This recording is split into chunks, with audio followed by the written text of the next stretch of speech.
Kalėdos jau už 15 dienų ir šiandieną gaminsime mano labai mėgiamus tortilijos suktinukus, kurie, manau, labai tiks kalėdiniam stalui. Ingredientai.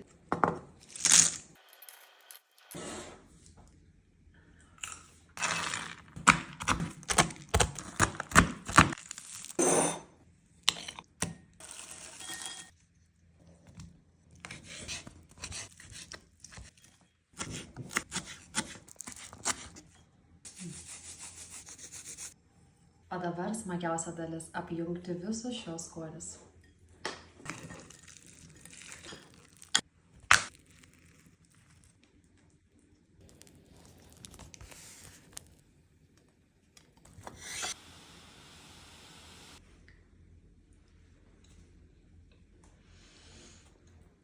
Tobulas derinys – saulėje džiovintų pomidorų ir pistacijų.